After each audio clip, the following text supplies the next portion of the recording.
Welcome to the Jeff Knows Inc. Entrepreneurial Show with your host, Jeff Lopes. We are live on the Jeff Knows Inc. podcast. I'm your host, Jeff Lopes. Super excited to have on return guest, good friend, Michael Diamond. What is up, brother? Hey, man. You know how many people call me Michael? I like that, Michael Diamond. My mom and my teachers, because I changed it to Mike as I just started. And Michael was so formal. I was like, it's Mike Diamond. So it's funny when you say Michael Diamond. So, I was about to say, I want to make this very formal, right? Yeah. Am I in trouble? It's funny because you say that because anybody calls me Jeffrey, which is my real name. I just like, okay, just my mom. Same thing, mom, teachers. Yeah, I love it. What is up, man? Obviously, we have a relationship apart from this podcast. We have a good friendship. There's a ton going on. We keep connected, but I'm excited to have you on for our audience again, just to hear what the hell's been going on. For last time we had you on was probably about a year ago, maybe a little longer. It was longer. I think it was. Wasn't it just after the pandemic? Wasn't it like pandemic in Toronto? Pandemic in Toronto still March.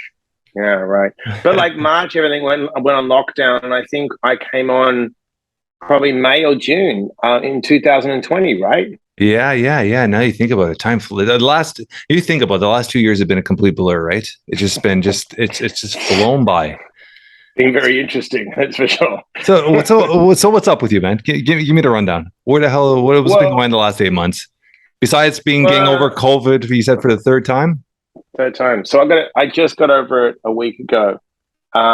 It's funny. So this is the last 2 years of my life have been the most life-changing stretch because, and I think what has happened with me is I've hit tipping points in my life.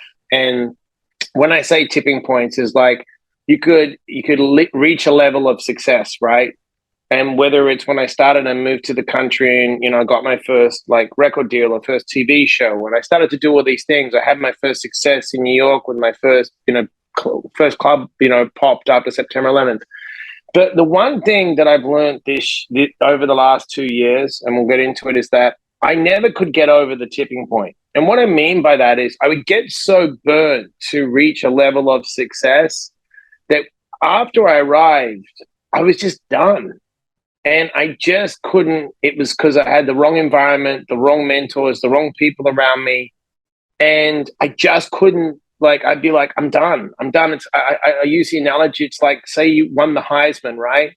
In football, which is like, oh my God, but you're still a fucking amateur. Yeah. You're not pro yet. Yeah. And then you see these guys and they become pro and you're like, what happened to them? But the work to get to the pros and then build the career.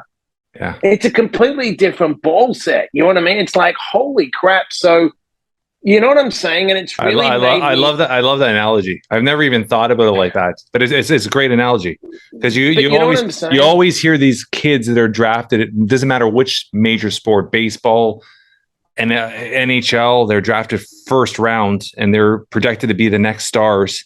And then you never hear from them ever again. But then you look at it, right? So you look at Tom Brady. He didn't have that college career. Yeah. There's something that has to shift in you. And I've had these moments. And like the first big shift was when I got sober in 2006, right? And what I've learned, which I never understood, right, is greatness lives inside all of us. Yeah.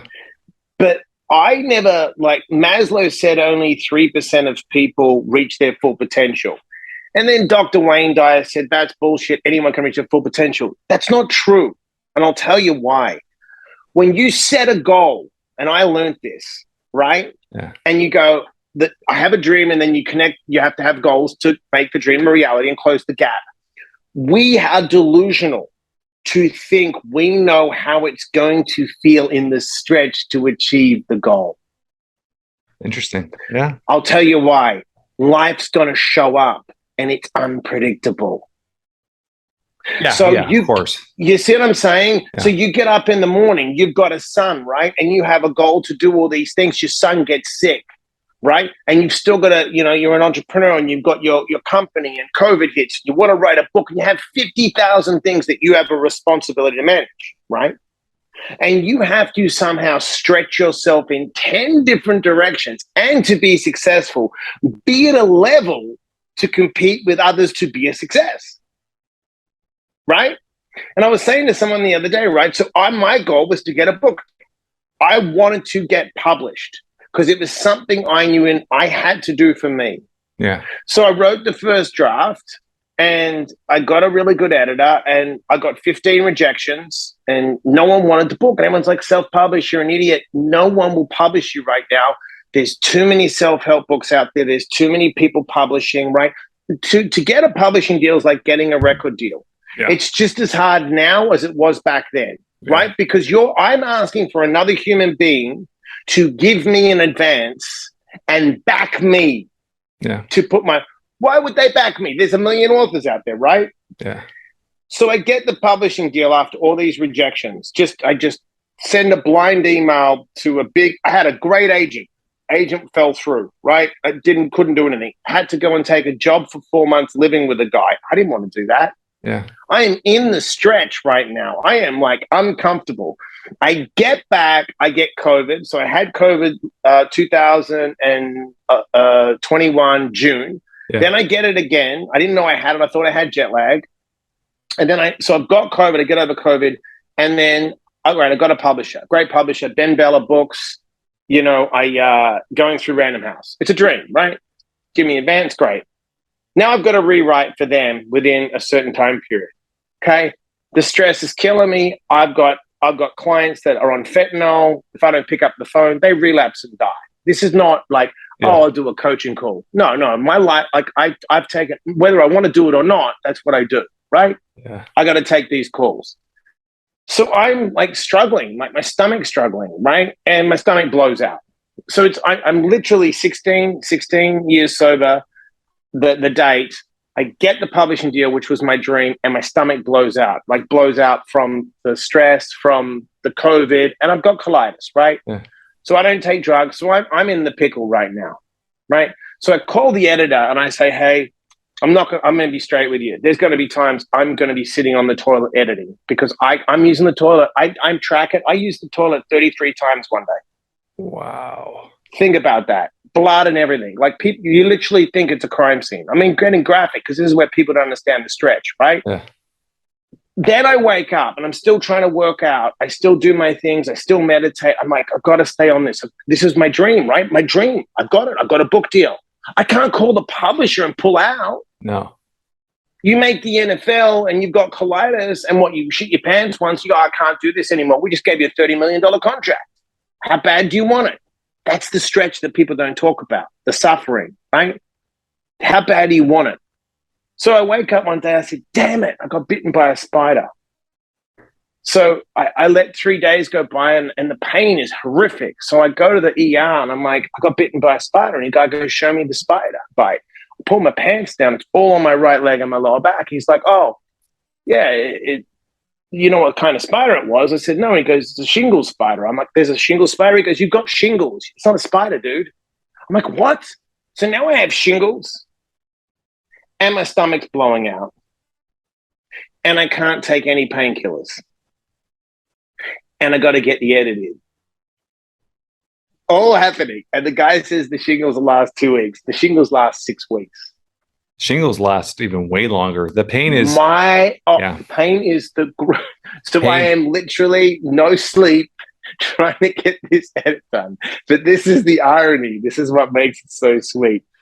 Everyone told me if they give you the book deal, right? Yeah. You'll never be able to call the book what you want. And I wanted to call the book A Dose of Positivity, right? So I called the book A Dose of Positivity. They agreed. So I'm sitting with the editor one day. I'm a wreck, Jeff. My stomach is wrecked. I'm trying to be, and I can't project what I'm feeling on my clients. I've got guys in detox. I'm trying to coach them through it. I don't want to coach anyone through anything, right? Yeah. That's why I always say, doing the easy thing may not be right. Doing the hard thing is hard, man. Yeah, of course. Doing the right thing is so hard, right? I don't want to do the right thing. I want to just lay on the couch. I want to do drugs, whatever it is. I want to escape the moment. Yeah. And I'm trying to get through the process, and I just start laughing. And the editor's on headset with me, and we're typing away. He goes, "What's up?" I said, "Look at the irony." I go, "What?" And he goes, "A dose of positivity. The last thing I want to do is be positive." See what I'm saying? I've got to figure this out. I've got to figure out if I've got to practice what I preach. Yeah. I got to figure out how to be positive I don't care in what anyone says. A hurricane of a moment. Dude, it was the pain of the stomach blowing up was one thing, but then the shingles on top of that was just, it twisted me up mentally. And then I think I'm all good. I get through the shingles. It's horrible. I still have nerve pain in my right leg. And then I get COVID again. I was like, you gotta be kidding me. Yeah. You know what I mean? Like, it's a string. But the stresses build you stronger, man. The stresses. Well, if someone would have written that in a script of how it was supposed to go, or you watch a movie like that, you're like, that's so far-fetched. Yeah. And then I'm in the movie. Yeah. I wouldn't change it. You know the way I look at it, Mike? Sorry, Mike. You know the way I look at it is anytime I've gone through stressful moments, and I'm going through some still with my mom and everything that's been to my dad and just this life in general. Life gets you. I always look and think of there's always somebody in a worse situation than me. I always remind myself, and I always repeat that to myself. And there's always somebody now battling for their life with cancer or doing something. They'll do anything for one more day. And I have this, and I have to look at it in a perspective that I'm fortunate enough to be here, deal with this shit. No one gives a shit about my problems. Deal with my own problems and deal with them. Even the people that put a shoulder for you to cry on or there to listen to you, they have their own shit they're dealing with too. So you have to have that mindset, right? Well, this is what you just said, which is really important. You've got to get outside yourself. And like, for example, I'll give you a perfect example. I read something. So I read about General Stockdale, right? And Stockdale was in a prisoner of war camp for 8 years, right? And he would read Epictetus, and Epictetus was a slave, right, for years, but he was studying Stoicism. Yeah. So there's a really important thing that I tell people when you're in the middle of it. So I'll go for a walk and I find out, true story, my neighbor's got kidney disease. I go around the corner, I see an old lady when I'm walking the dog. Her husband just died. I go another 4 blocks around. That one person, lady's terminal cancer. And then I'm walking to finish the rest of the walk. And then my other neighbor just had a stroke and he's walking like this. So I go back to my house, right? I go, all right.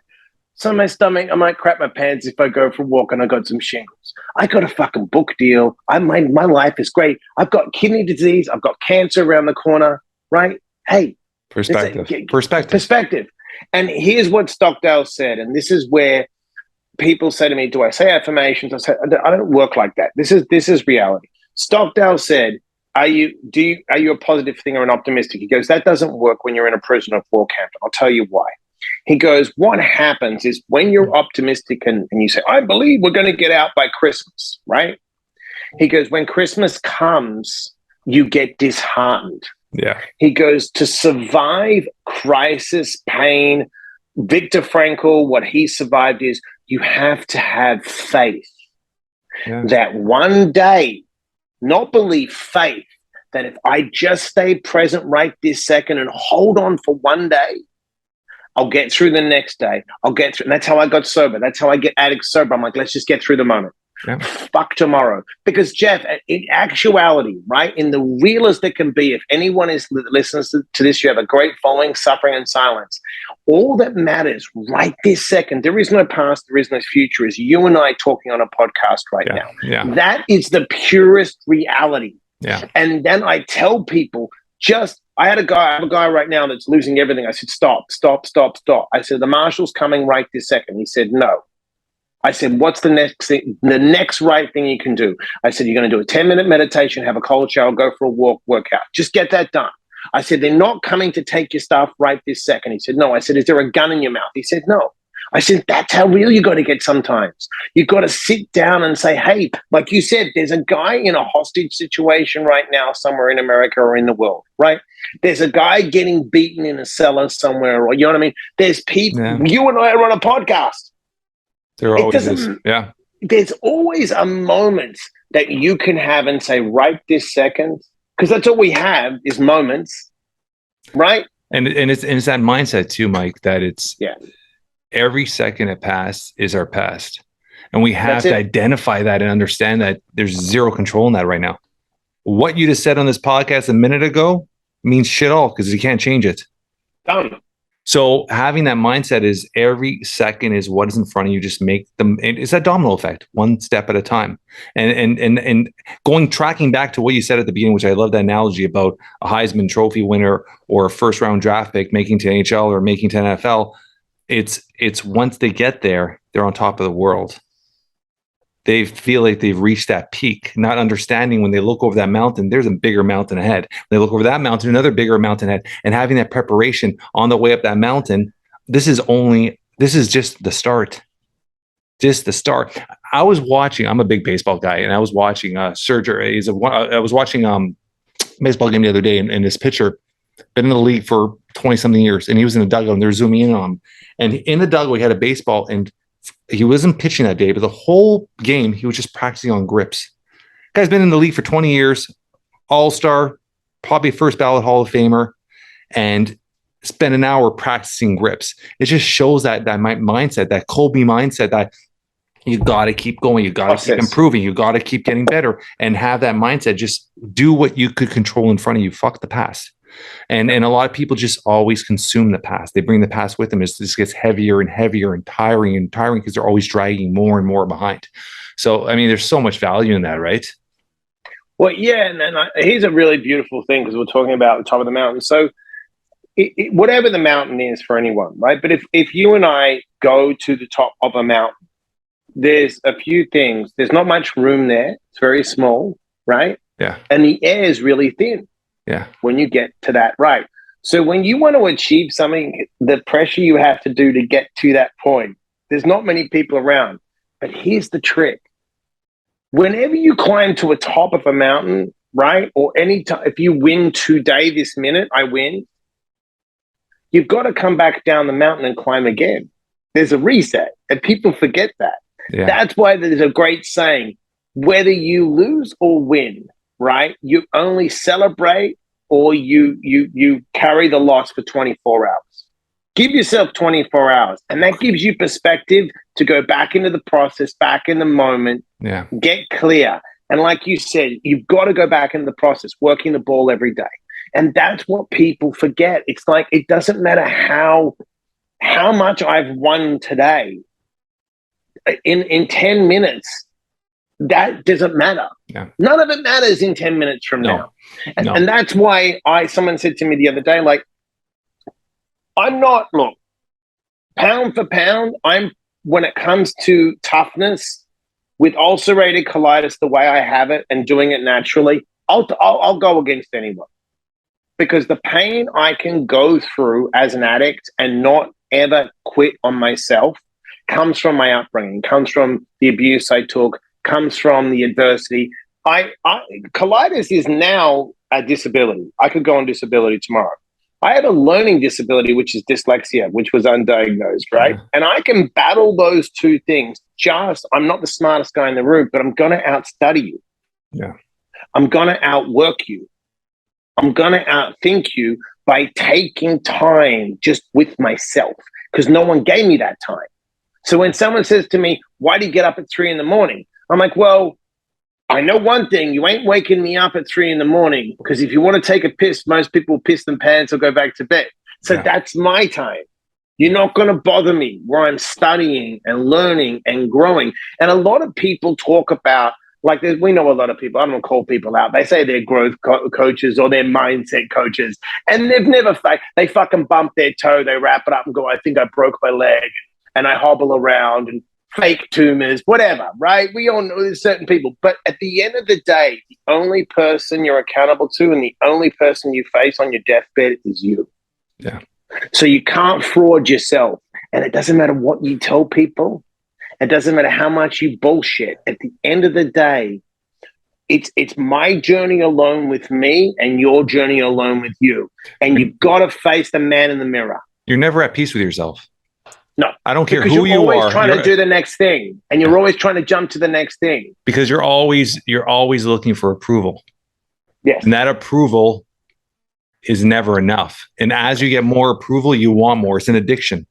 Drug. And you're never happy with yourself because you feel others' opinion means more than your own. And it's this constant battle. And this is such a shit battle. And you see it through so many people. Comparison syndrome. It's comparison syndrome. Yeah. Yeah. It's sad. And they just live in it. Well, here's the thing, Jeff. Like I always say to people, look, the work I do with addicts, I didn't want to do it. I went to acting school. Like I'm shooting films now and doing stuff. I'm supposed to do it. I'm called to do it. Yeah. I'm drawn to do it. It's not intuitively. I know I've got to help them, right? Yeah. Even writing at this level books, I don't want to write these books and get publishing deals. Really, if you really ask me what I would want to do, and I'll tell you what I did for years. I made a lot of money, did a lot of cocaine, drank, and did crazy shit. That's what I want to do. That's the truth. Now, is it productive? Is it empowering? No. But if you ask, I'm not a liar. I don't sit there and tell someone, right, oh, yeah, man, I've got it figured out. I figure it out every day. I never have it figured out. Anyone that tells you that they have it figured out and bullshit. They know everything, it's all bullshit because I'll tell you why. Yeah. At the end of the day, whether it's you, me, Bill Gates, Elon Musk, it doesn't matter who it is. If you line us up right this fucking second, in front of our graves, in front of our creator, right? You can't take, it doesn't matter how good a salesman I am, it doesn't matter how much I've acquired, right? You can't take your underwear and a toothbrush with you. Yeah. It's not what you accumulate, right? It's what you leave inside of people. That's the magic. And it's not what you post about it. I go and feed homeless people all the time. I go to the grocery store every week and I'll find someone and I'll know they're struggling, and I'll just walk up to them. I don't post about it. And I go, how's your day been? They're like, horrible. And I can see it's horrible because I know how to read people. I'm like, when was the last time someone did something nice for you? And they're like, I can't remember. I'm like, well, I'm going to buy you groceries this week. They're like, what? And I know by just doing that one thing, it plants a seed of hope because I can afford it, right? I can't take it with me. It's someone's fucking groceries. I do it to people all the time. I buy them lunch. I see a person struggling. I'll go in to have lunch with my son. I'm like, hey, come here. Let me buy you lunch. Are you serious? Yeah. Because people are living check by check. I haven't lived by check since I was a kid. Yeah. I save my money. I can live very small. I don't need anything. And I don't have to sit there and post like, oh, I helped a homeless person. I have one homeless girl that I see all the time. I buy her stuff. She's like, you're always so nice to me. I'm like, well, is anyone else? She goes, no. I'm like, well, someone's got to be nice to you because I know what it's like to feel alone. Yeah. See what I mean? I know what it's like to come to a country like this with nothing and everyone saying, you're going to fail, you'll never make it. I'm going to kill myself at 16. I nearly killed myself at 16 because I got kicked out of school and my neighbor intervened unconsciously. I had a bunch of pills in my pocket and I was holding them and I jumped over her fence. I thought I'll just down these pills. And she saw me and she goes, how's your day going? I'm like, it sucks. And I was holding the pills and she just hugged me and she goes, in 30 years from now, this won't matter. You're going to be okay. And she gave me a real hug. And no one had really hugged me and loved me like that. We still speak today. She's like a 75, 80-year-old woman. Her name's Judy Turner. She's my neighbor. We still speak all the time. I said, do you remember that day? She goes, yeah, of course. I said, I wanted to kill myself that day. She goes, I didn't know what you were doing. I just knew you were going to be okay. And look at you now. That's all she did. And you know what I do? That's all I try to do. Try and drop a little dose of positivity on every person. Give them a little hope. Tell them it's going to be okay. Because I've been there. Give them a hug. Smile at them. I want to say something you said there. One thing you said there is, I mean, no one's going to care. And there's a lot of kids in this world right now. A lot of kids that are going through a lot of depression, stress, anxiety in high school and grade school. And they almost don't find a way out. And they feel like there's that battle. And it's like, you'd almost wish you could sit down with them and just have this open conversation and say that, like, none of this peer pressure, none of this bullying, none of this shit, none of these assholes in high school are going to matter in fucking 20 years, even 10 years. Nope. You know what's crazy is and this is what made me different and why I became an entrepreneur very early in my life. At 19, I essentially started working my own since I was 19. Is I would look at my friends in high school and great guys, got along with them all, but I realized that, do I want to be in this group 5 years from now? And I made a decision from a very young age where and I literally cut all my friends from high school out, and I started doing my own. I started building a different life away from them, knowing that I didn't have that friendship. I was going to be lonely. I had to rebuild friendships, but I understood that. And about 13 years ago, when Tiago was still at Sick Kids, we would drive from Brampton down to Sick Kids Hospital. So we had to pass by my old neighborhood in Toronto. And on the way back at 6, 7 at night, when we were coming back from the hospital with my wife, we drive by, and I would see on St. Clair, this street where all these bars and cafes were when I was a high schooler hanging out. These guys are in their 30s and 40s outside having a cigarette at these bars still. Still there. They're still fucking there, Mike. And I'm not over exaggerating. They're still fucking there, majority of them. And most of them, whether they're divorced, whether they're married and they just go there every night to get away from their family. I don't know what it was. And I was just, every time I used to drive by and see them there, I'd be like, I can't believe they're still there. There's that guy. There's that guy. Remember that guy from that? And these are all guys I grew up with through grade school, through high school. And you almost wish there's a way that you could sit down with these kids, this youth, and say like, none of this is going to matter. None of these kids' opinion is going to matter. It's all bullshit. And in 10 years from now, you're going to be on with your life, and you're already going to be beautiful days ahead. There are going to be amazing people you're going to meet in your life. And it's like, how do we get in front of these people and say that? Because I think all these motivational speakers, all these people trying to inspire you to build a new business and be a new, it's all bullshit. If you can have people that are changing lives of the youth in a way where they're changing their mindset of, none of this matters today and focus on tomorrow, I think that's so much more powerful. And it's something I don't think a lot of people are doing, right? We could talk about this all day. Like me and you, we talk about this all the time privately. There's tons of these entrepreneurs out there. They're all full of shit. Oh, yeah. They claim these goals of inspiring people, but they're doing it for their own inspiration. They're doing it for their own egos. It's all about how many likes I could get or how many people are going to follow me. That's all it is. How much money I'm going to make from this. That's all it is.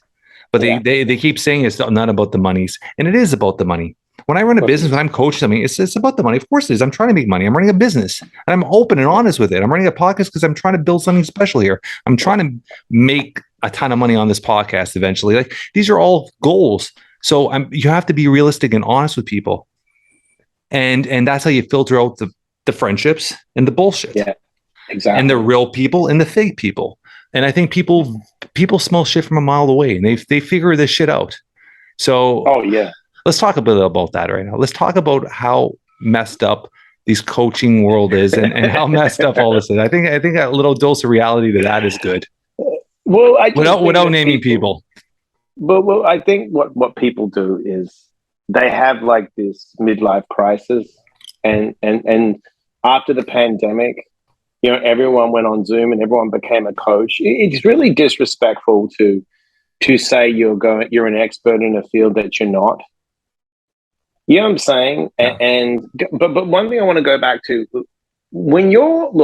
if you're a kid right now and you listen to this, because I speak at schools, you're not supposed to know shit from 16 to 30. You're not. Nothing. You're supposed to fail and fail and fail and fail and keep figuring it out and fail. You're supposed to come up short every time. And no one taught me that. But what I realized is I gathered a lot of information. I read a lot, I studied a lot, and I watched people. And I would go on my gut. I'm like, that person's full of shit. That's full of shit. So what you've got to do is this. The environment that you're in, if it's a sick environment, dysfunctional, you can't get healthy in the sick environment. You have to get out of the environment to get well. Yeah. There's 100%. Too many triggers in that environment, right? So if you're struggling, the good thing now, if you're a 16-year-old kid and you want to kill yourself, and don't do that. Trust me on this. I'm a guy that wanted to do it, and I didn't have internet. I just had faith. I'm like, you know what? I'm going to back myself. I'm going to put myself against the world and see if they're lying or what I feel. My ability is so big. I really believed I was that good. And I'm like, well, you know what? If I really believe it and I have faith I can do it, I'm going to America to test it. Now, it's funny you said, all my friends never left Perth. They're still my good friends. Yeah. And they're like, how did you do it? And I'm like, here's the difference. I didn't talk about it. I did it. Yeah. I stepped on the train. I got a one-way fucking ticket to America with nothing. I didn't have a friend. I knew no one in America. No one. I landed here with me. And someone said, how are you going to survive? I said, let me ask you a question. He said, what? I go, do they speak English? He goes, yeah. I go, I speak English. I'll figure it out. Yeah. That's what you have to understand. If you there's a thing that has to be in you. You have to be willing to say, screw everyone. And I'll tell you what, when you're that gutsy and that determined, I'm prepared to die. Like, you don't want to fight me. You know why? I'm going to lose, but I'm going to kill you in the process. Like, I'm the wrong guy. Yeah. Even in the club business, I had people stab me. I had people pull guns on me, right, when I was working these doors. But I'm like, I'm going to throw down. Yeah. You may mess me up, but at the end of the day, you're not going to fight me again, because even I don't street fight with people. I'm like, I don't want to go to jail. You need my money. There's a few bucks. You need it worse than me. But if you put my back against the corner, I'm going to do something to hurt you. You're going to hurt me, right? It doesn't matter how spiritual I am. People don't want to talk about violence. But if you come into my house in the middle of the night and I've got to protect my son and family, 100%. I'm going to do damage, right? 100%. So you've got to look at the kind of what drives you. I'm the kind of guy that I'm not backing down. That's how I run 30 half marathons with a hernia and colitis. After I was told you'll never run a long distance race. So you and I are like that. So, and then we'll go back to these entrepreneurs. Yeah. So for me to get someone sober, if someone pays me to detox them, I have the commitment. If I don't sleep for 10 days to get that person through the detox, then that's what I've got to do. Yeah. So when these fake coaches, or let me buy my Instagram followers, right? Let me buy my likes, let me do this, and let me set up these coaches. There is a level, there is an elite level, like with the people I deal with. Not many people can do what I do. I was trained by the best in the business. I was groomed and trained by guys that had done it for like 15, 20 years. That's what they did, right? And then I started doing it myself because I wanted to create my own techniques, right? But there is a reason that there is a standard. You can't just walk into the NBA. Doesn't matter how good you are at street basketball. You just can't walk into Major League Baseball, right? Because think about this. This is where these coaches are bullshit, right? A lot of these fake coaches. Get a pro coach that's worked in like the NFL, NBA, or like a really deep, like Shauna Shapiro, who's like the top mindfulness coach. Like you spend time with someone like that, that's wired that way. There's a big difference to the person doing the Saturday, I did a YouTube class and now I teach mindfulness, to a person that lives the practice. Yeah, of course. There's a massive stretch. Yeah, doesn't matter what industry. You know, it's like everyone talks shit. Like I'm friends with Mike O'Hearn, right? The guy has one of the greatest bodies ever, right? Oh, he's on drugs, he's on this. I'm like, first of all, I don't think he's on drugs, right? He's had the same body since he was 15, 16. And what I think is funny, right, is he's so meticulous in his training. He's so meticulous in his diet. He's 54 years old. He's pushing around like 500 pounds on things. And all these people talk about him. I'm like, do you know how legit your discipline has to be? Forget the drugs. There's documentaries where people show you the difference. You could take all the drugs you want, but that doesn't get you up in the morning. That doesn't give you discipline. That doesn't give you will, right? You know what I mean? Like people think I'll take a bunch of drugs and I'll be a pro. No. Like people, even with the baseball area, you're still not going to hit like Barry Bonds or Mark McGwire. Yeah. Do you see what I'm saying? So it's like it's same with these fake coaches. Like they sell these things. I'm like, I didn't want to coach people. I wanted to just act, do acting, have fun, do music stuff. But I saw like, wow, people are suffering. And I just started helping people because I wanted to. People were struggling. I better help this person. I better help that person. Better help this person. And then someone said, dude, you know, there's intervention jobs out there. Do you want to travel? Yeah, I'll travel. So I started doing interventions. But it wasn't something that I every time I've gone after what I wanted, then I'm faced with the reality and I sit with myself. I got Gersh as an agent, right? They're the best. Gersh. I'm like, I've got Gersh. Finally got Gersh, right? I was doing stand-up comedy. It was easy. I could do it. I was making money. I was at the Comedy Store. Joe Rogan was on the other platforms. He was in the main room. I was in the belly room. Like you get gigs in the main room. I was like, oh my God. Got the agent after a showcase. I was like, I don't want to do this. It's not my calling. I can do it. There's a difference. I can do it. That's why passion's bullshit. Purpose. What's my purpose? How do I bring value to other people? And I knew comedy wasn't it. I could do it. And I was passionate about making people laugh. But there was something deeper. So I was like, you know what? I'll start again. I'll go and be an interventionist. And I took every shitty job that no one wanted. Every job. All right, I'll fly here. I'll help this guy. I'll do this. I didn't want to do it, but I knew I had to do it. Yeah. And that's why these coaches aren't coaching. Like I see people that are like fitness coaches now, right? And they don't look good, and they're copying what other people are doing, just plagiarizing it, or they're speaking in memes. Yeah. Just rambling on about stuff, and I'm like, dude, you really? I mean, that's the world we live in with the internet, right? There's so much information out there, and people just they take bits and pieces of each, and they're just trying to capitalize on financially, right? It's all about the dollars in the end of the day with most people, right? And it's sad, but it's true. Well, it's just like everyone, like someone said to me the other day, my podcast is doing great. I'm like, but I'm not like overdoing it. I'm like, I'll be doing a podcast for the next 30 years. I've got a 2-book deal set up. I'm finishing my 4th book. I write books. I help people. I take my time. I'm not in a race against anyone else. Yeah. I'm in my world. I do Mike Diamonds. But that's inner peace, right? I mean, that's living in a state of I'm comfortable with myself. I think that's very special. If I have to die tomorrow, I'm gonna be straight up with you. I'm good. Yeah. My son's set up. My wife's got money. I've got, I've already told my publisher, here's my works, put these books out. If someone reads them. What people don't realize is they talk about Marcus Aurelius. When they talk about Epictetus. Epictetus didn't write anything down. His student wrote it down, right? Yeah. He just taught. Marcus Aurelius's Meditations was a private diary that was sold later.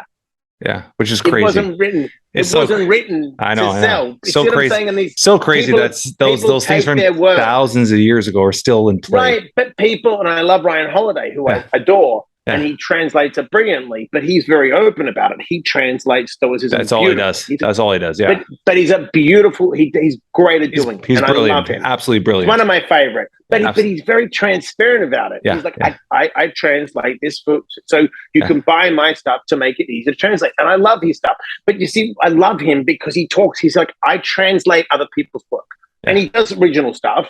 You see what I'm saying? But I can appreciate that. But these were works. These were works that we weren't supposed to discover. Yeah, which is special.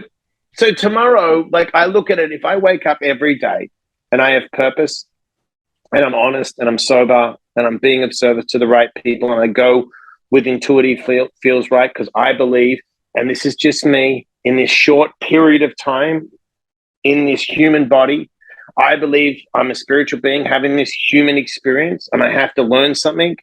No one can tell you what's going to happen before or after. I came into this world alone. I die alone, right? I have to live with my own karma, however you want to talk about it, whatever philosophy you have. But I know tomorrow, because I've sat on a deathbed in 2017 and nearly died, and I was like, I'm not ready to go yet. I've got to write books. There's more to do, right? I knew that. Yeah. And I shifted a lot of things. But tomorrow, if I have to go, I'm like, I'm comfortable with that. I'm not afraid of. Interesting you're saying that. I'm not afraid of. I love that you're saying that. I mean, I'm the opposite, Mike. I mean, I'm not afraid of death. I mean, I think it's something that we all have to come to gasp about. We're all gonna. It's something we're never can't run away from. But I feel like there's so much more I want to do still. I want to see my kids get married. I want to see. And I'm not putting anything against you, but I'm saying no. And that's this. My mind is like I feel like I'm ultimately like I'm really focused on my health lately a lot more. Like I'm probably some of the best shape I've been in a long time. Like I'm really focused on a lot of things where in my mind is like quality of life, but there's so many more things I want to achieve. Personal, I'm family. not saying I want No, I'm not saying it the right way, but I'm saying it's like you know, when somebody says like I have everything set, I'm comfortable at this stage, whatever happened. I would not be ready for that. I'd be like, fuck this shit. I want so much more shit. I want to do still. I want to see. There's so many things I want to see. I want to do. So it's that mindset of just, I have that mind where it's like, we're given such a short time here. I want to do as much as I can. As much as I can. And I want my kids to see as much as they fucking possibly can. Because I mean, it's just, I was saying now, Mike, and I don't know if we were talking about this the other day or I was talking to somebody else about this, but my two kids, my son's 14. We only started traveling when he was 4.5 because everything was went through when he was young. And that was when we were comfortable traveling. From 4.5 to 14, he's been to 26 different spots. It's amazing. And I was sitting there, I was thinking about that, Mike. That's like, those memories are going to be priceless. One day I'm not around, he's going to have those. He's going to remember most of those. He's going to remember. And if he doesn't remember, he's going to have photos, because I captivated all those in photos and albums for him to remember those moments. And I think as parents, you have to do that. You have to build as much memories as you can with your kids. One, because as they get older, my daughter, I can already see her trying to do her own thing and trying to be at 16, a couple of years, she'll be off to college somewhere. She's already like, it's so crazy. She's like, we talked about this. She's looking at colleges out of province. I'm like, are you fucking kidding? Like, you're not going nowhere. And she's already looking at it. So the time with them is very short, but at the same time too, it's having that understanding there. You have to build as much memories and build as much special moments with them as possible. And it's like, going back to what you're saying, it's like, man, there's so much more I want to do. So much more I want to do. Like man, I want to live till like, as long as I'm in good health, as long as I possibly can, buddy. Well, no. The reason I'm so comfortable with death is I get it. Live every day in the stretch. I get it. So I get it. I am so grateful, because I don't want to be one of those people, and I watched it, where people say family means everything, but they never see their family. They make a bunch of money, and then they get to 70 or 80, and all the money they spend trying to get their health back. Yeah. And what I do is say, well, I'm comfortable every day with whatever happens. If I die tomorrow, I die tomorrow. But I make sure, I'm a dick. I can admit it. People say, oh, you're in my top 5. I'm like, well, I'm not in your top 5. Like, just, you know what I'm saying? Like, people like say, "Oh yeah, that's my guy." I'm like, you may say I'm your guy, but you're not my guy. Like, you see what I mean? Like, I'm like, I don't, because I watch people talk all day, and people tell me what they're going to do, and then they gaslight you. So I'm like, I hold people to a standard, and I'm like, I live by this. I live by the sword. I'm going to die by the sword. I'll take full responsibility. If I make a mistake, I put my hand up. Yeah. You know, if I act out of line, I go, hey man, I was wrong, because I just don't. I'm just like, just be honest, be straight, right? Authentic. Yeah, it goes back to that word. That's all we could do. That's the only thing that makes us human.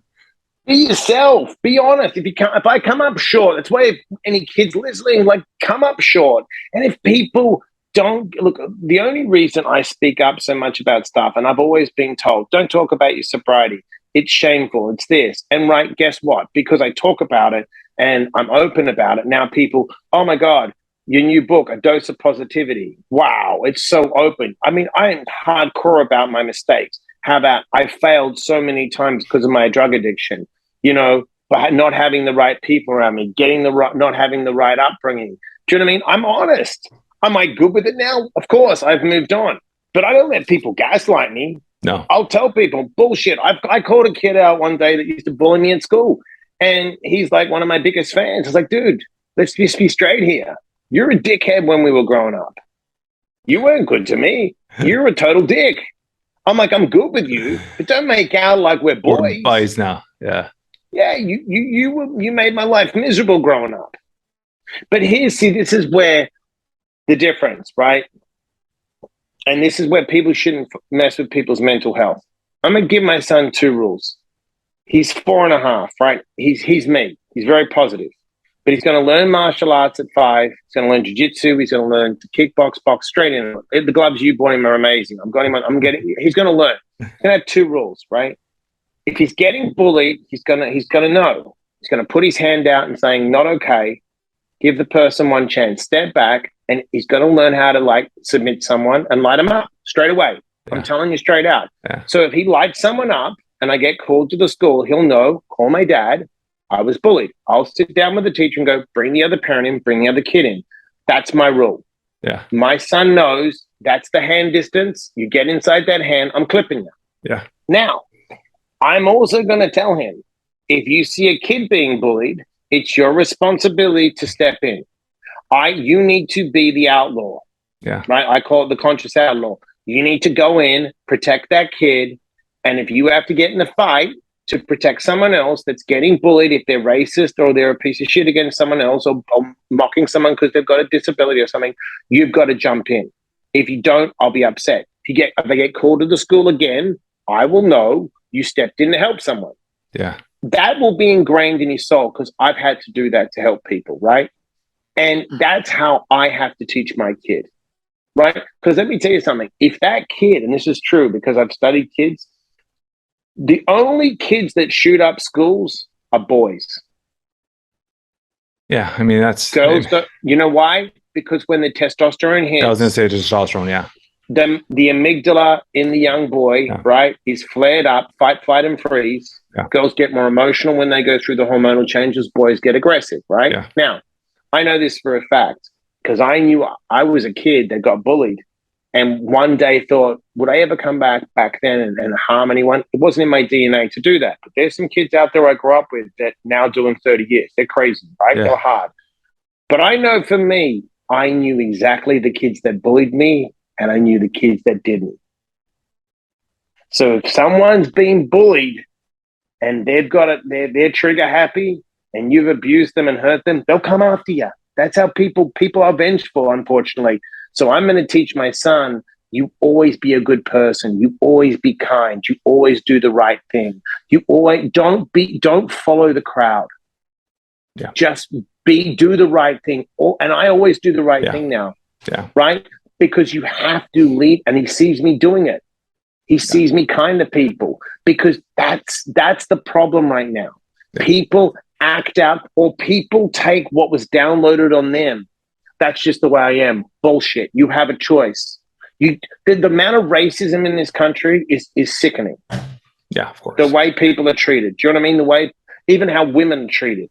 It's crazy. I watch people. I'm like, what are you doing, dude? You can't talk to people like that can do that kind of stuff. Oh, it's just the way it is. No, it's not. No, it's not. It doesn't have to be that way. It's also, Mike. Sorry, go. No, you go. No, I was just saying it's we could teach some lessons all we want, and this is something that we talk about all the time, and I talk about all the time, is indirect teachings that we do to our children. They're constantly watching everything we do, how we treat everything. We could say there and be hypocritical and be like, do this, and then turn around and don't follow our own actions. And our kids are watching us all. What comes out of our mouth, how we treat people. Do we open the door for somebody? Do we say thank you? Do we give a tip? Do we just simple everyday routine things? These are becoming part of their DNA from a very young age. It's just becoming who they are, their dialogue, the way they talk, the way they pronounce things. Everything we do, we're indirectly teaching them at all times. So we have to be very aware of that and understand that, I just did a post right now. This is even more off topic, but two things you said. One is about being kind to everyone. One thing I've done with my kids from day one is, and I've taught them this, and this is something I did myself. When I went to high school, I was a floater. I had a group of friends, but I was a floater. I came from a very multiracial school where you had your Hispanics, you had your Blacks, you had your Orientals. And I used to walk down the hallway and I got along with everybody. I got along with everybody. And that's one thing I've done with my kids from day one, where my daughter, my son, they literally I never wanted them to be in a clique of group. So my daughter has like 4 or 5 different groups of friends, her dance friends, her school, and even in the high school, she has 3 different groups where she's like, I'm going with these girls today. And these girls don't even talk to each other, but she's friends with everybody. Same with my son. And he'll have his friends over. He has his baseball. He has all these different groups of people he interacts with, and they're all different. And I love that because, like, even my son, he had his grade 8 graduation picture, and I put on Instagram, I think, the picture, And it's like it's like a rainbow. It's all multicultural. All his buddies he hangs around with. So You want that. You want that. You want them to be aware of being around people that are good. Nothing to do with their race, their color, their authenticity, their religion. It has to do with who they are. And that's one thing I tried to instill from day one. And then another thing too is having that mindset that you got to be good and authentic. People have to know who you are. Do not fake being who you are just to please a crowd. Because if you have to please or be somebody else, those are the wrong people to be around. And I've done that from day one. I've instilled it in their head. I've told them that if you ever, even my daughter especially, I go, if you ever feel like you have to be different or act different or talk differently for a group of girls to like you, you're out of there. And it's funny that she's actually she pulled out of her dance school this year because it was she's 16 and it becoming very toxic. It was all about body shaming and these are high performance dancers. And she got to the point where she'd come home crying. I'm like, what's wrong? She was, I can't stand that environment. She would every day come home like, you walk in, it's like everybody talks bad about each other. It's all cliquey. It's all like, because it was very high competition and every girl's trying to put each other down. And I said, are you uncomfortable there? Then you're out. And we pulled her out. She's actually starting track and field. She's been doing dance. She's 4 years old. At 16, she decided to pull out. And I'm like, that's okay. We're good with that. And she's starting track and field now. So it's having that mindset where you get yourself out of those environments do not let yourself get poisoned in these environments. And there's always groups of good people. There's always, you just have to search for them. They're there. They're out there for any kids that are trying to find them, right? Yeah, I just think what you said is incredible parenting, because there's I was a really good track athlete as a kid with no coaching, but I got selected to, if I wanted to continue my Australian rules football, and you go through a process where it's called Colts, Reserves and Leagues. And the guy pulled me aside because he liked me. And he's like, do you really want to do this? You can, but it's a process. I'm like, no, really. I want to go to Sydney, go to acting school and go to America. Yeah. And he was awesome. And because it was more like trying to please everyone else, he's like, then don't do this. Don't play football. Just go do something else. To go to acting school. So I was going to acting school, right?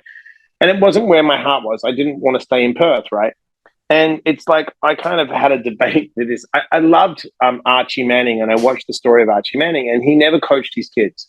And he got in trouble because Peyton was supposed to go to Ole Miss, and he got death threats because he didn't want Peyton to go there, and Peyton went to Tennessee. Yeah. And then Eli went to Ole Miss.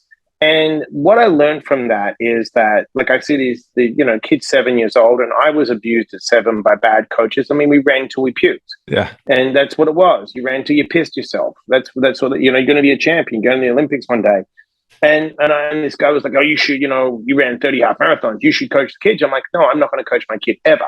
He's going to have a coach, and when he's going to come home, I'll work with him, because I don't want to be that dad. I'm not going to live vicariously through him. And what you did is really special. I don't know what he's going to be good at, but what I was good at is not him. I don't know his journey. My job is to give him the right tools, resources, mentorship, and love so he can reach his full potential. Not to say, well, my son's really successful now, so I feel better about myself. That's not fucking parenting. That's not, you don't have a kid to try and be popular at the barbecue, right? Yeah. Or talk about it at the PTA. Your purpose is to find his potential and give him the tools and the mentorship, and get the right mentors, and give the right parenting to help them weather the storms, go through the emotional stuff, and be there so he doesn't get distracted like I did and do a bunch of drugs because I couldn't talk to anyone, right? Yeah. And get kicked out of school because I didn't have any safe ground, right? Giving them an environment to thrive. Yeah. Then when they get to a certain age, sit them down and say, look, do you want to go to college and put yourself 300 grand in debt? Or what do you want to do? What are you good at? But it's my job to look at my son, right? And see his inclinations and see his talent and present them to him in a way that he can understand them, not push him. And Jocko Willink said it really beautifully, because he's a hardcore guy. And he said, I thought I was doing the right thing, the Navy SEAL, by putting my kids in, higher grades and over pushing them and doing this and doing that and pushing them against better kids. He goes, I wasn't. It was a disservice. They're going to be ready when they're ready, right? I was genetically a freaky kid. I remember my time at 9 or 10 years old. I ran at 10 seconds in the 70 meters. right? Which is fast Yeah. in the 70 meters. I broke a record, right? Still got the medal to prove it. And I ran a 104 or something in the 400 at 10 or 11. Yeah. Really quick, right? Yeah, really, very I fast, was running really quick, right? But I didn't have coaching. No one taught me. And then when everyone matured before me, everyone got faster. I didn't get faster. I started getting into drugs and alcohol, but I was pushed too much. No one sat me down. And so everyone's like, oh, he's going to be fast like you. I said, I don't care. Do you find that there's a fine line from pushing and teaching them hard work ethic?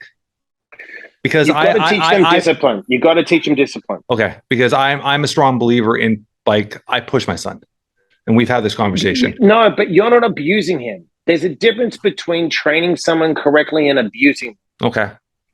You like, you're not look. Here's the difference, right? Like, we ran till we puked. I would never push my son to run till he's puked. Yeah. Like, seriously, that's ridiculous. You don't push a kid to run till he's puked to make him tougher. And if I'm working out with my son and I'm like, I think you've got 3 or 4 more in you, right? And he's going through the pain and I'm kind of working with him. He's doing a pull-up and I'm like, he's only got 2. You got 2 in you, right? Not do 6. Yeah. Do you see what I'm saying? Like, there's a certain amount of growth that you've got to have to stretch them. Yeah. But what happens is, if my ego gets in the way, or what I've accomplished gets in the way of his reality and how far he can be stretched, it's the perfect analogy, right? Mike Tyson, genetically, the way he moved and way he did everything, Costamata pushed him too early, too fast, because Costamata was going to die. Yeah. Lennox Lewis had a slower journey, went to the Olympics, took his time, right? As he said, right? He never tried to compare himself with Mike. When they sparred when they were kids, he's like, Mike was an animal. Lennox won a gold medal, right, in the Olympic Games and beat Riddick Bowe when Tyson was the youngest champ of all time. Yeah. But Tyson couldn't sustain that, right? Because he was too much to sustain that kind of chaos, and what he didn't believe it. He wasn't like Holyfield and Bowe. Yeah. Everyone else told him that he didn't believe he was the greatest.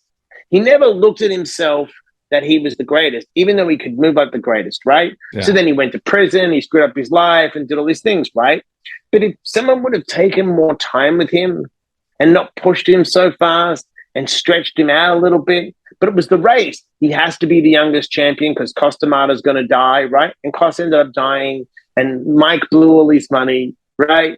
And then you look at a guy like, say, Evander, that took his time, right? Went through hell. He was never as good as Tyson. Oh, well, he fought a bad Tyson or an old Tyson, right? Even though he fought Riddick Bowe in these 3 epic fights, and he fought Lennox Lewis in 3 epic fights, right? Yeah. But the point is, it's like everyone's journey is different. I have got to look at my son and look at him. He's got my DNA, absolutely. He's got my genetics. He's already got my drive. He's already got my personality. Great. But he may turn around to me and say, Dad, I want to do this. I want to be an engineer like my grandpa. Great. That's what you're doing. Yeah. If that's what you want to do, then I teach him the discipline around it. Yeah. But I will not be the parent that screams on the sideline, right, at my kid or at other kids that they should be like this or they should do that. Have fun.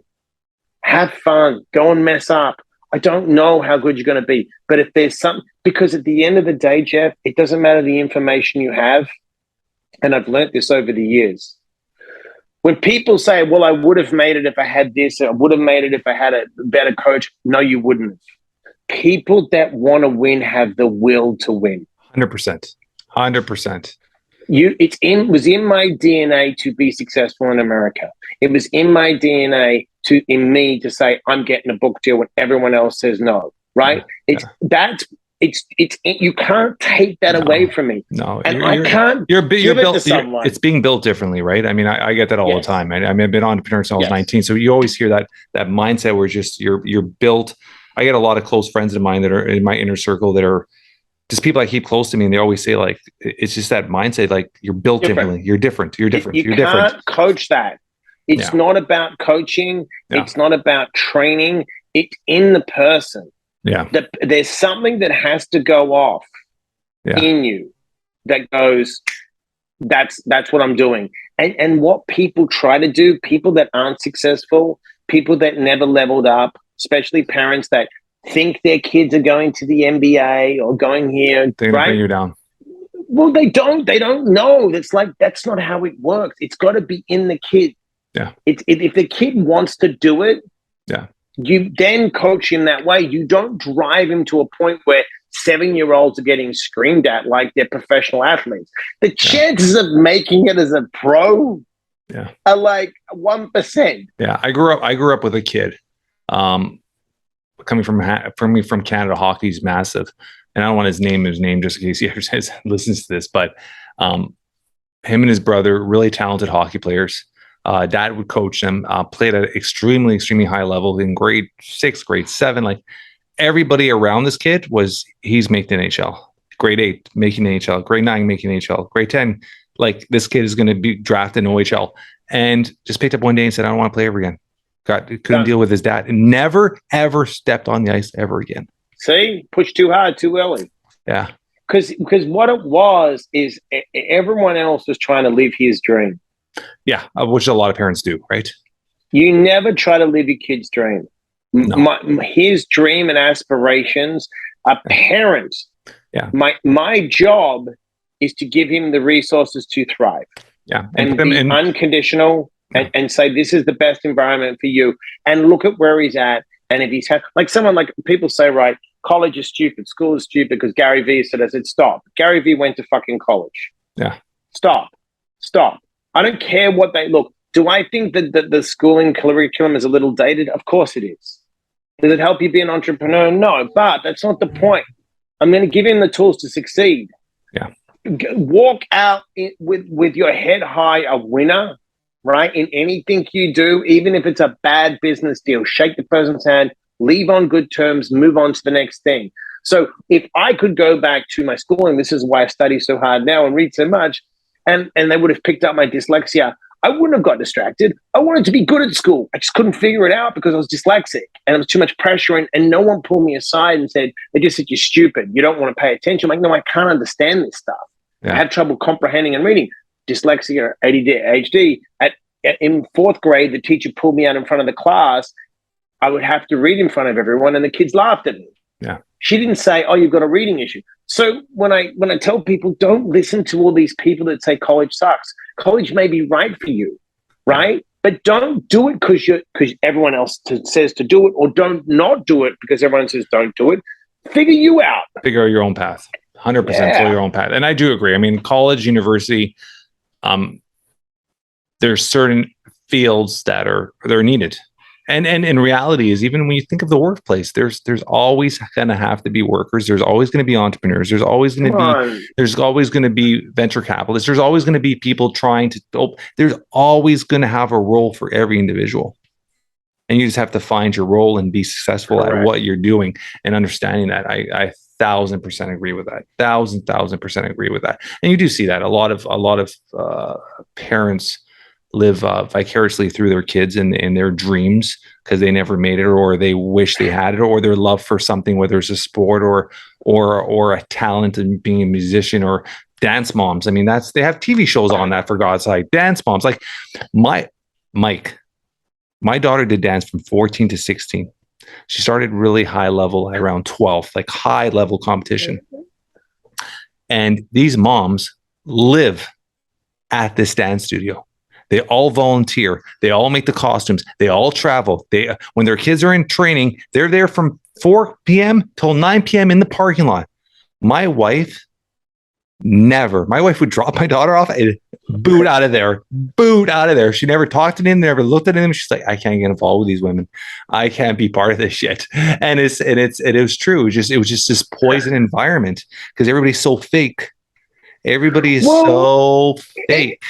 It's like this, right? I look at it like this. Like, so let's say Orlando really wants me to coach him. Yeah. And he's like, Dad, you should coach the team. I'm going to coach the team. Right? But I'm not going to volunteer to coach him. If he pulls me aside and says, Dad, you're in the shed at 3 a.m. lifting weights. Show me how to lift weights. Show me how to do this. Then I'm going to show him. But I'm not going to tell him. I'm going to say, these are the disciplines I'd like you to do. I want you to do your push-ups in the morning, your sit-ups. I'm going to teach you to meditate. I'm going to teach you the basics of how to be fit. Now, I'm hoping the apple doesn't fall far from the tree. And because he sees me working out and he's like, already he's impressed with muscles and different things. It's indirectly mentoring. Yeah, right. So I've done that from day one. I hope. Listen, I've done that from day one, Mike. And when you see me, you hear my stories with my kids. Like I started from day one with my kids about health and fit. My kids are fitness fanatics, and we've talked about this before. I hope. And I was impressed by it. But you never know. But if he doesn't go into it, I'm not gonna I'll be honest with you. I was riding a bike at 3, right? No training wheels. He doesn't like the bike. I haven't pushed it. He'll ride it eventually. He doesn't really like swimming right now. I was never a great swimmer. We took him to lessons. I'm like, he'll figure it out. We'll get him into swimming lessons. There's certain things he's gravitating towards. There's certain things he's not. I'm like, I'm just going to let him pace himself. He's still 4.5 too, right? Once it clicks, don't worry. Yeah. And it's crazy. Let's go back to the coaching thing. I'm going to give you a little scenario. So I think you're aware. I coached my son's rep baseball team, which is it was a decent level baseball team, and I did that for 3 years. And we actually had a conversation, and I pulled away from coaching for a reason. And I said, listen, I still going to coach, and I still coach them on a one-on-one dad basis, but I pulled away from the team because it was too much pressure. Where if we were to lose a game, that pressure on him, where every time he was at bat, if it was a tied game, if he didn't get that hit, it's the coach's son. And it was way too much pressure on him. And he was not able to perform. He wasn't able to be his full potential at all times because he felt this bearing of how he had to overperform. Exactly. Yeah. So we sat down and we both made a decision together. And since then I just train him one-on-one and I love it. And I'm enjoying it. And I freed up a lot of time because teaching at that level was insane amount of dedication for other parents that don't give a rat's ass about you. But and it's like under the criticism. Like if you get me a kid, right? Yeah. That wants to get to the next level and you're paying me, right? Yeah. To work with him. Yeah. And my son. This is all volunteer, buddy. Yeah. And then my son on top of that, if he says to me, hey, because I'm switched on to win. Like I do everything to kill. Like I know that's my defect, but I'm an addict. I didn't do cocaine once. I wanted to be the world champion of cocaine. You know what I'm saying? Or drinking. So when I do things, I go to kill. I want to knock it out of the park. So I also have to be mindful that I'm dealing with kids that don't have my drive. I'm dealing with my son. I'm dealing with a lot of things and parents. And it's like, I'm writing books. I can't deal with it. Okay, we talked about this before. This is pure going into a different topic. I love this conversation. With kids, when we talk about the whole participation ribbon and teaching kids how to be winners and all that stuff, there was a post I saw video, and I actually put a comment on it. And the video was a baseball coach. He was being filmed by a parent on the sidelines. He wasn't aware he was being filmed, and he gave the speech. And I thought it was epic because I loved it. And it said, he goes, "Listen, guys," he goes, "we're here to win." He goes, "The end of this game, there's winners and there's losers, and you are here to do one purpose, to win." And he goes, "If your dad," he says on the video, he goes, "if your dad told you it was all about participating and having fun, you know why? Because your dad's a loser." And he filmed saying this to his 7-year-old. I loved it because it's that mindset of if we're given that, we talked about this, that participation ribbon. Oh, it's true. If I'm going to be around my kids, I want my kids to win. Well, you want to teach them. You want to teach them to win, Mike. You want to teach them to win in this world. Look, I had the same conversation. This is so funny because I was only forced to win. It was first, second, or third. There was no participation awards. I won state championships. Yeah. And I said to my wife, "Look, we're going to parent a little different." She goes, "Why?" And I said, "I'm going to give you a scenario. Say Orlando is way faster than me and makes the Olympic team. Yeah. And let's say he runs the 100 and he runs 8th. That means there's 7 other kids faster than him in the world. There's no winner for 8. Even though he's in the Olympics, he still ran 8th. She's like, what do you mean? I'm like, either run faster or do something else because you're not the fastest. Yeah. She goes, but he made the Olympics. I said, that's your problem. You get a tracksuit and you get a meal. That's it. But no one's giving you a sponsorship for 8th. Even if you're 8th in the world. Yeah. Top 3, even 3rd, they're like, you ran a bronze. Yeah.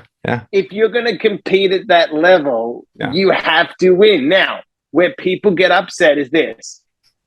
Why there is a sport. It's a sport, right? It's a game, a sporting game, right? Yeah, whether course, it's baseball, whether it's football, whether it's track, it's sport. Yeah. I'm not going to participate to come second.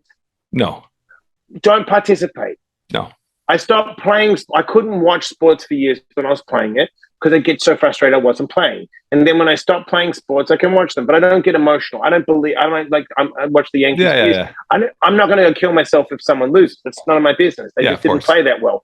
People get devoted because they're not playing sports. They're not good athletes. Yeah. Anyone that gets that sucked into a sport means they never were that good at sport. No, honestly. they're living vicariously. Yeah, of course. Yeah. Yeah. It's like this person's going to change my life. I don't know who this person is. I don't know what they did before. I'm not going to bet on them. No. And people don't like that. So it's like when it comes to participation, I'm going to tell him, are you doing it to win or are we jerking off here? Because I'm not going to take you every Saturday to muck around. I can take you to the trampoline thing. But play to win. Learn how to win. Learn what it takes to suffer and go through the pain and win in life. Because that's like picking up the phone and you get 100 rejections. I want to get the sale, right? Yeah. Go and knock on 1,000 doors. Get the sale. So I'm going to teach him, yes, if you're going to play to win. Good. But don't be a bad sport. Yes, 100%. If someone hands you your ass, it's a game. Shake hands with them. Be a gentleman. Say, you know what? You were better than me this time. I'm going to get you next time. Yes. And then the next time you play them, go after them like I used to do. Yeah. Go, and it's good. That's good competition. I always had people from other track teams that I would go, I'm getting you next time. And I'd win or they'd get me. They're like, you got me. You beat me today. Or in sporting events. That's healthy. That's life. That's living. You grow. Yeah. But just to show up. And I'm just going to show up. No. See, that's why I couldn't coach kids because I would get the parents would hate me. They're like, he's too. But that was that was me when I was coaching the team too, right? It was that win all like, but that was just the way my DNA was. I mean, that's just the way I am. I'm just like you're successful. You're a successful guy. You have to win. You can't be successful. You can't. You have to. I can't see that. Imagine Elon Musk as a coach. He'd literally set fire to you. Like, I wouldn't want to get coached by him. Imagine Goggins as your school coach. Or a Navy SEAL. Yeah. All right, man. I've had you for so long. I've kept your time. So there's I want to promote the book. Yes, let's do that. A Dose of Positivity. It comes out in April, but you can pre-order it on Amazon. A Dose of Positivity, Mike Diamond. The other book, 7 Steps to an Unbreakable Mindset, is still on Amazon. And then my podcast, A Dose of Positivity, which people can download. And then I do the weekly show with Melsa, Office Hours, which is fun on Wednesdays. And that's really it, man. And if someone is really struggling or really suffering, DM me. I check my DMs. I'm not one of those weirdos that ignores people. But, like, be serious. If you're really struggling with some, like, a health crisis, a colitis, or addiction problem, or you have a family member that you're really worried about and you need some information, message me. Or you can email me at themike_diamond@yahoo.com. Themike_diamond is my social media, my Twitter, and my Instagram. You're the best, brother. Try to be like you. We try to show up. Try to show up every day. You're the best, buddy. Thank you, man. Appreciate this. Amazing. You were so awesome. It's such a great... I mean, we went over 45 minutes. I'm sorry. We didn't shut up. No. An hour and 15 minutes. All good. All good, man. Always good. Always good. Thank you, brother. Thank you, man. Bye, buddy.